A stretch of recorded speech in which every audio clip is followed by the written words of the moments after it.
Okay, ek hoop julle is reg vir hierdie enetjie want dit is besonders en dit is in George en ek gaan aan julle iemand voorstel wat letterlik one of a kind is en hier is hy nou.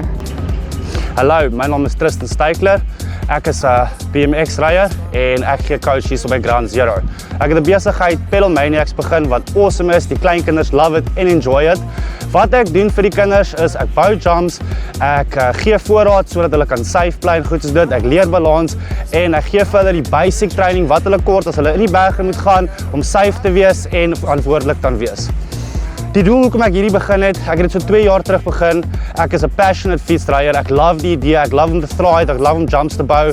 Ek love altyd om ietsie nuuts te try. Ek is hier vir die idee om kleinkinders te inspire om iets te gee wat daar nie is nie. En dan van daar af basically my droom voort, ek werk na Darkfest toe. Darkfest is een van die grootste jumps in die wêreld. Sam Reynolds het dit begin in 2019. Dit is amazing, dit is epic, dit is net hier in Kaapstad op ons voordeur. So ek sal dit definitief wil join en dit is waartoe ek werk en my kinders self.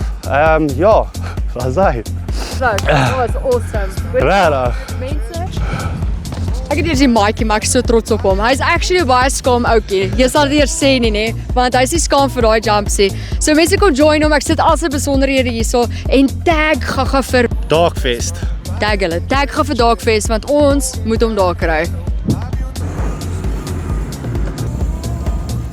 Okay, so die cool deel van dit alles is dat jy kan deel wees van hierdie ongelooflike groep wat hier in George is by Ground Control.